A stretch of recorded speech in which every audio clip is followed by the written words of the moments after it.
स्वागत है एक बार फिर आपके अपने YouTube channel army study zone में। आशा करता हूं कि आप लोग बिल्कुल अच्छे होंगे और अपने ट्रेड की जबरदस्त तरीके से तैयारी कर रहे होंगे। तो आज हम सामान्य विज्ञान का 25 महत्वपूर्ण सवाल आप लोगों के बीच लेकर आ गया हूं, जिसमें से आप लोगों को 22 प्लस का सही जवाब करना है। तो चलिए इस वीडियो को एक छोटा सा लाइक कर दीजिए और हम लोग क्लास को शुरू करते हैं।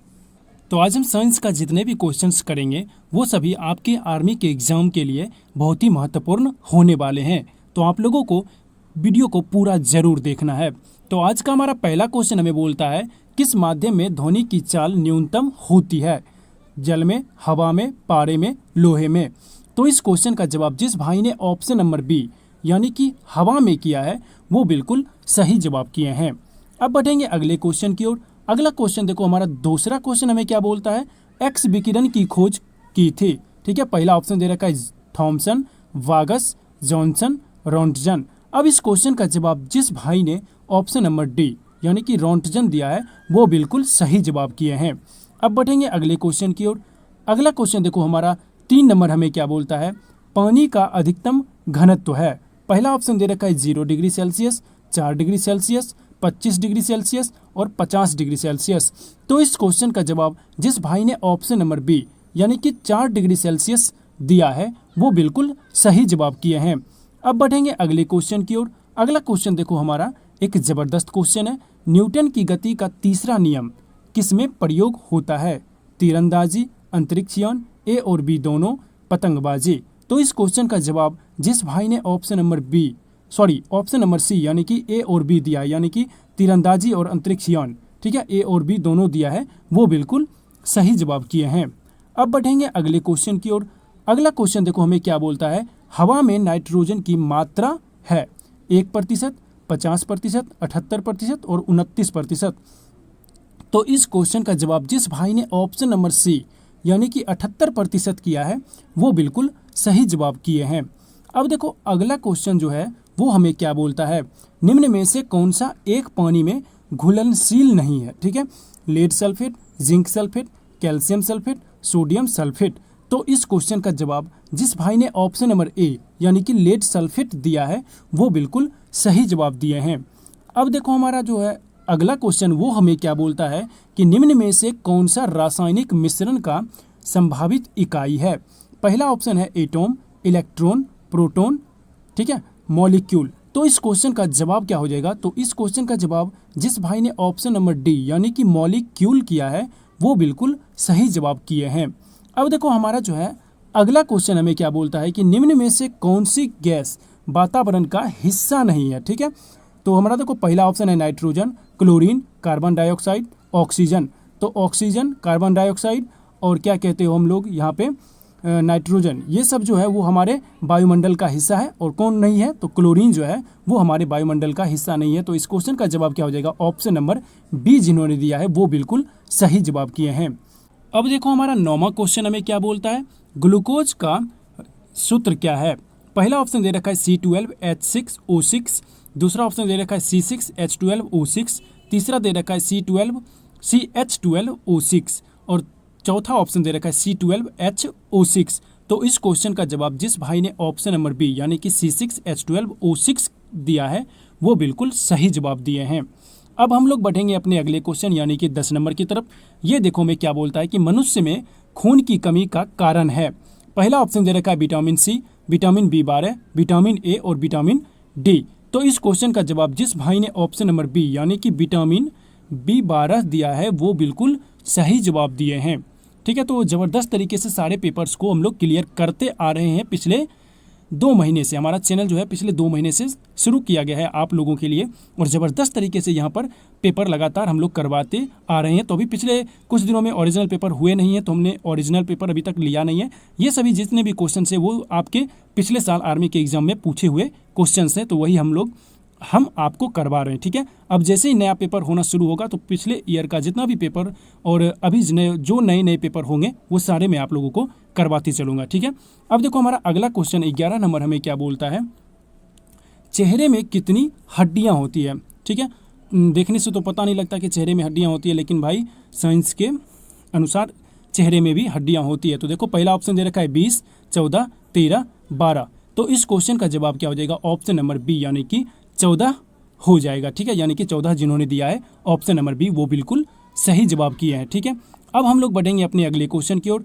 अगला क्वेश्चन देखो 12 नंबर हमें क्या बोलता है कि विज्ञान की किस शाखा के अंतर्गत मानव त्वचा का अध्ययन किया जाता है। ठीक है, पहला ऑप्शन दे रखा है फिजियोलॉजी, पैथोलॉजी, एनाटॉमी, ठीक है, डर्मेटोलॉजी। तो इस क्वेश्चन का जवाब क्या हो जाएगा? इस क्वेश्चन का जवाब ऑप्शन नंबर डी यानी कि डर्मेटोलॉजी जिन्होंने दिया है वो बिल्कुल सही जवाब दिए हैं। ठीक है, अब हम लोग बढ़ेंगे अपने अगले क्वेश्चन की ओर। अब देखो हमारा 13 नंबर क्वेश्चन हमें क्या बोलता है, रक्त का शुद्धिकरण कहाँ होता है, यहाँ स्थित नहीं होना चाहिए, कहाँ होता है। ठीक है, अब देखो पहला ऑप्शन दे रखा है फेफड़ा, गुर्दा, धमनी, सिरा। तो इस क्वेश्चन का जवाब क्या हो जाएगा? ऑप्शन नंबर ए फेफड़ा हो जाएगा। ठीक है, अब हम लोग बढ़ेंगे अगले क्वेश्चन की ओर। अगला क्वेश्चन देखो हमें क्या बोलता है 14 नंबर, माइका एक रूप है किसका? खनिज का, कीमती पत्थर का, लकड़ी का, हवाई जहाज का। तो इस क्वेश्चन का जवाब जिस भाई ने ऑप्शन नंबर, ठीक है, ऑप्शन नंबर ए खनिज का दिया है वो बिल्कुल सही जवाब किए हैं। ठीक है, अब देखो हमारा 15 नंबर क्वेश्चन हमें क्या बोलता है, निम्न में से कौन सी बीमारी हवा प्रदूषण के कारण होती है? पहला ऑप्शन दे रखा है ल्यूकेमिया, अस्थमा, ठीक है, रह्यूमेटिज्म, ठीक है, चौथा दे रखा है घेघा। तो इस क्वेश्चन का जवाब क्या हो जाएगा? इस क्वेश्चन का जवाब जिस भाई ने ऑप्शन नंबर बी यानी कि अस्थमा दिया है वो बिल्कुल सही जवाब दिए हैं। अब हम लोग बढ़ेंगे अपने अगले क्वेश्चन की ओर। अगला क्वेश्चन देखो हमें क्या बोलता है 16 नंबर कि भारी जल सामान्यतया बनता है क्या? भारी हाइड्रोजन, बरसाती पानी, समुद्री पानी, साधारण पानी। तो इस क्वेश्चन का जवाब क्या हो जाएगा? इस क्वेश्चन का जवाब ऑप्शन नंबर सी यानी कि समुद्री पानी इस क्वेश्चन का जवाब हो जाएगा।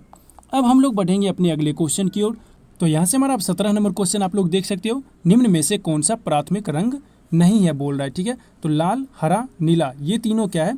प्राथमिक रंग है। आप लोग सर्च करके देख लेना ये क्या है, लाल, हरा और नीला जो है वो प्राथमिक रंग है।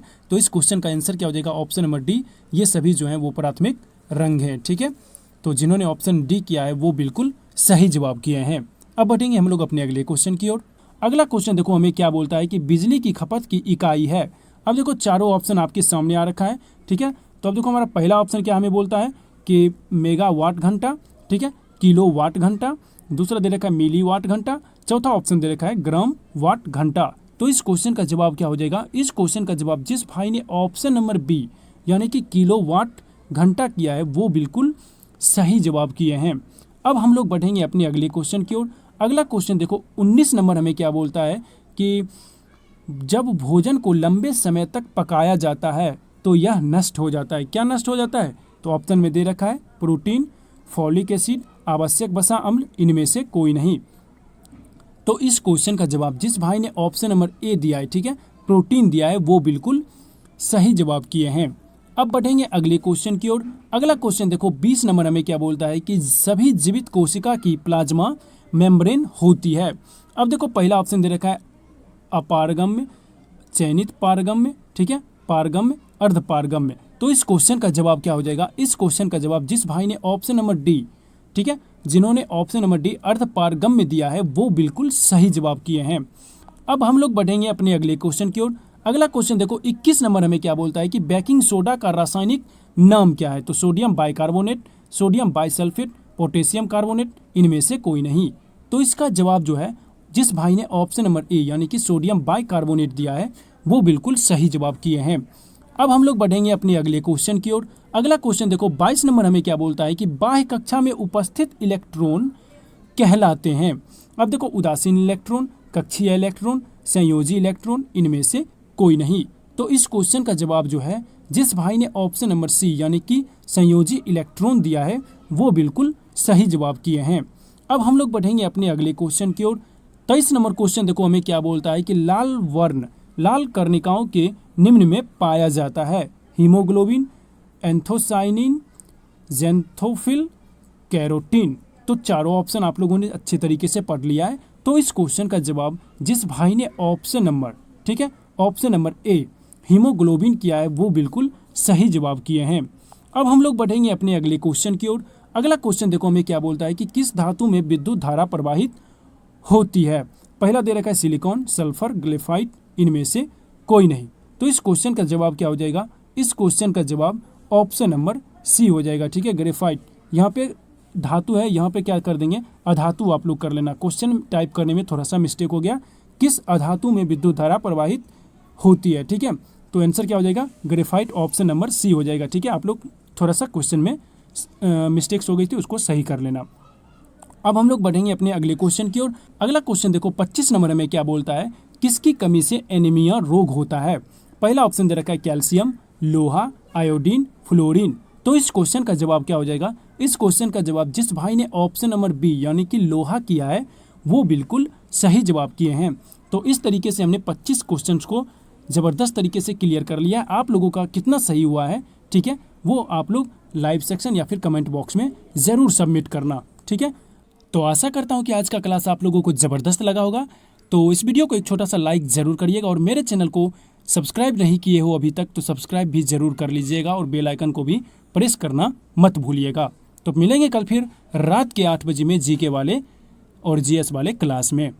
तब तक के लिए जय हिंद, जय भारत।